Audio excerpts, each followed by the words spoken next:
Chers amis, soyez les bienvenus pour cette vidéo et ce commentaire de l'évangile du vendredi 6 novembre. Évangile de Jésus-Christ selon saint Luc.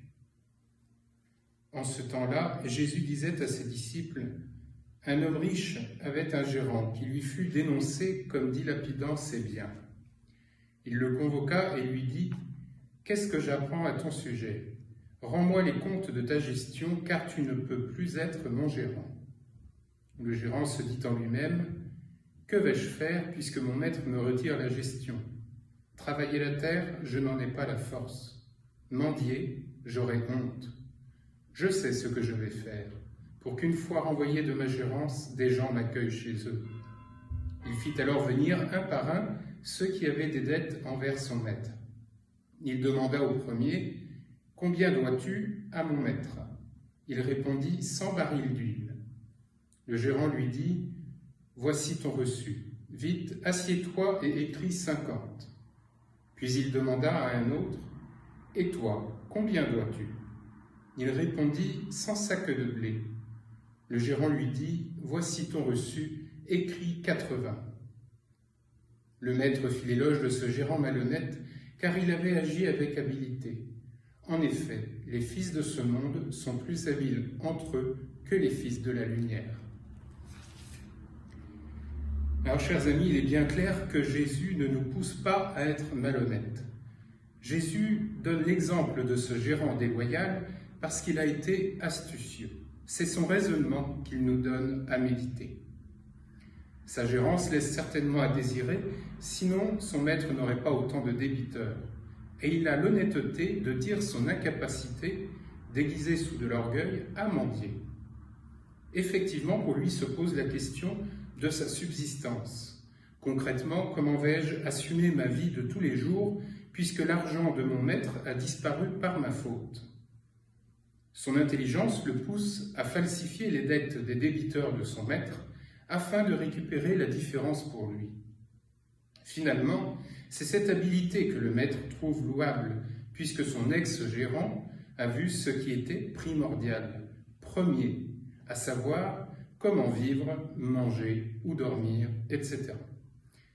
Jésus ne nous pousse pas à escroquer, mais à réfléchir sur ce qui est important pour nous, à notre avenir. Qu'est-ce qui compte pour notre survie ? Autrement dit, dans quels moyens mettons-nous notre confiance ?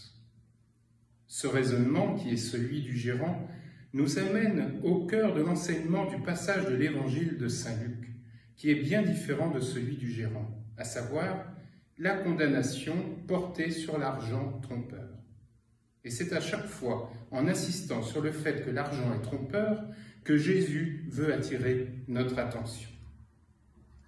En quoi l'argent est-il trompeur ? Il n'est pas trompeur par rapport à ce qu'il nous permet d'acquérir ou à ce qu'il nous permet de faire.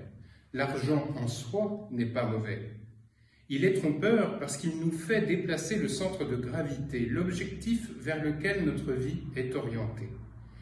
Il est trompeur parce qu'il nous laisse croire que nous pouvons accumuler des biens et, comme le laisse entendre ce passage de l'Évangile, accumuler des biens par n'importe quel moyen, y compris les moyens malhonnêtes.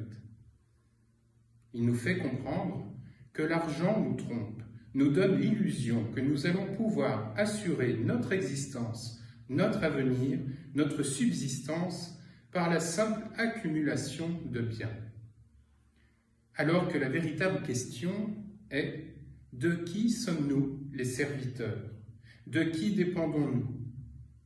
Les récents événements nous poussent à nous poser cette question en vérité. Qui voulons-nous suivre ? Où est notre véritable trésor ? Une expression populaire bien connue dit « on ne l'emportera pas dans le trou ». Cette sagesse populaire illustre parfaitement ce que l'Évangile de ce jour veut nous faire comprendre. Au lieu de thésauriser, au lieu de mettre de côté un trésor terrestre, périssable par nature, mettons toutes nos énergies, mobilisons toutes nos forces pour nous faire des trésors dans le ciel. À cette seule condition, nous pourrons suivre le Christ en liberté et en vérité, lui qui n'avait pas de pierre où reposer la tête.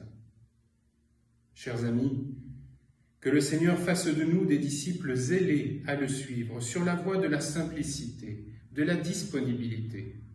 Alors les vraies richesses de la grâce du Christ et de l'Église pourront se manifester à tous les hommes et nous pourrons être dignes d'être appelés amis du Christ. Chers amis, soyez assurés que nous vous gardons dans notre prière et à très bientôt sur la chaîne YouTube de la paroisse.